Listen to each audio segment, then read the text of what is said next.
Shalom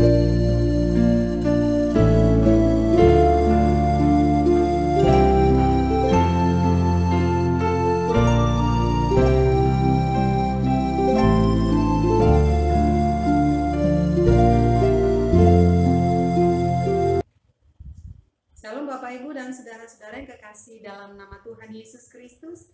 Salam berjumpa kembali dalam renungan harian AKBP Jambi pada hari ini, hari Selasa tanggal 9 Februari.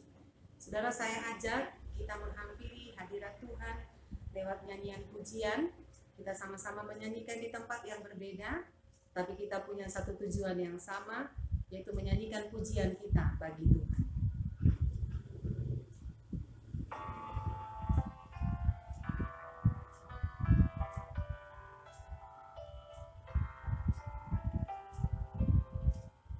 Indahnya saat yang teguh menghadap kata Bapa-Ku, ku naikkan doa padanya sehingga hatiku lega di waktu bimbang dan gentar, jiwaku aman dan segarku bebas dari di dalam saat yang teduh.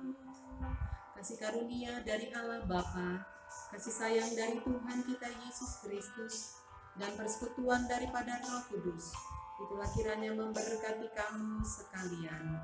Amin. Firman Tuhan untuk kita pada hari ini diambil dari kitab Matius pasal 25 ayatnya yang ke-40b.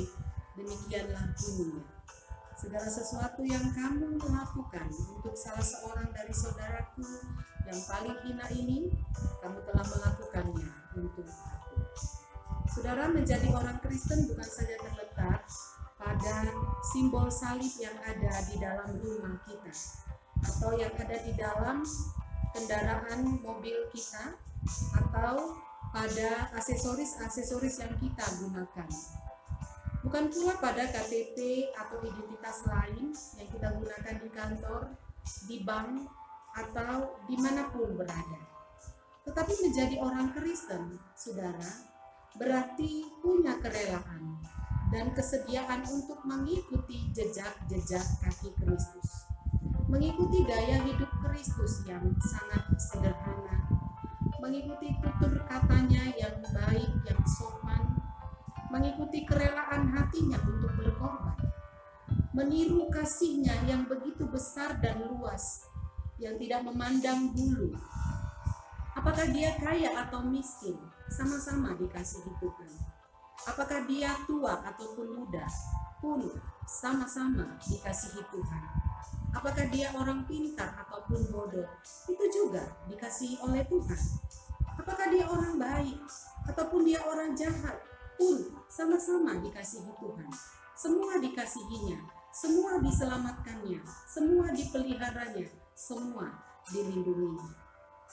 Karena itu saudara, menjadi orang Kristen dalam nats ini mengajak kita untuk kita keluar dari zona aman, zona yang mau menang sendiri, zona yang hanya mau dilayani, zona yang mencari popularitas. Mari kita keluar dari zona itu. Tetapi saudara, firman Tuhan hari ini, barang siapa hendak menjadi orang Kristen, maka kita bersedia berjalan di belakang Yesus, yaitu berjalan melawan arus dunia. Karena itu benarlah kata Plato, siapa yang mau jadi pelayan? Saudara, ini sebuah pertanyaan yang besar. Siapakah yang mau jadi pelayan di tengah-tengah dunia ini? Saudara, mungkin ini pertanyaan yang tidak populer. Orang lebih lebih suka untuk dilayani. Tetapi jiwa Kristus adalah, saudara, jiwa melayani, jiwa yang menghamba, jiwa yang sungguh melayani orang-orang yang di bawah derajatnya. Orang yang paling hina dilayani oleh Tuhan Yesus Kristus. Dikatakan oleh firman Tuhan hari ini, segala sesuatu yang kamu lakukan untuk salah seorang dari saudaraku yang paling hina ini, kamu telah melakukannya untuk aku.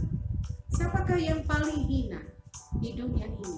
Adalah orang-orang yang miskin, orang-orang yang diasingkan, orang-orang yang dipenjara, orang-orang yang menderita, orang-orang yang kurang beruntung di tengah-tengah dunia ini. Karena itu saudara, saya dan saudara adalah tangan-tangan Kristus untuk menolong orang-orang yang ada di dunia ini. Barang siapa yang menyebut dirinya orang Kristen, dia harus seperti Kristus, mau dan merelakan hatinya untuk turut menolong orang-orang Kristen, orang-orang yang menderita di tengah-tengah dunia ini. Saudara, dalam Perang Dunia Kedua, ada sebuah gereja di Münster rusak, kena bom. Patung Kristus ada di sana juga turut rusak. Kedua lengan patung itu putus, saudara. Tinggallah, saudara, patung Kristus itu berdiri di situ tanpa tangan. Kemudian di bawah patung itu orang memasang tulisan, "Aku tidak punya tangan selain kamu, kamulah tanganku." Saudara yang kekasih, kita bekerja, kita melayani, karena hidup ini mempunyai arti. Kita bekerja supaya hidup ini memberi arti. Hidup ini cuma sekali. Sekali berarti sesudah itu mati. Karena itu selama tenaga masih ada, selama waktu masih tersedia, kata Tuhan Yesus, selama masih siap, kita bekerja, kita melayani. Kata Yesus, Bapakku bekerja sampai sekarang, maka aku pun bekerja. Karena itu bukan saja Kristus yang bekerja. Barang siapa yang menyebut dirinya pengikut Kristus juga harus bekerja. Di depan saya ada simbol tangan. Kitalah tangan-tangan Kristus. Tuhan mau melalui tangan kita menolong orang-orang yang hina, orang-orang yang membutuhkan pertolongan di tengah-tengah dunia ini. Itu sama juga kita telah melakukannya untuk Tuhan Yesus. Karena wajah Tuhan ada di dalam orang hina itu. Dan Tuhan mau kita semua dipakai olehnya untuk menolong, untuk melayani orang-orang yang hina, yang ada di bawah derajat kita. Karena Kristus sendiri telah melakukannya. Siapakah kita di hadapan Tuhan? Sehingga kita pun ditolong olehnya. Siapakah kita di hadapan Tuhan? Sehingga kita pun dilayaninya.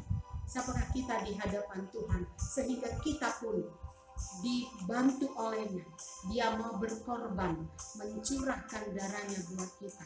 Demikian kita pun sebagai pengikut Kristus, kita mau menolong, membantu orang-orang yang hina sekalipun. Selamat melayani, Tuhan diagungkan dan dimuliakan.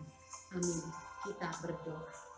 Bapa di surga, terima kasih atas kesempatan yang Tuhan berikan untuk kami mendengarkan firman hari ini.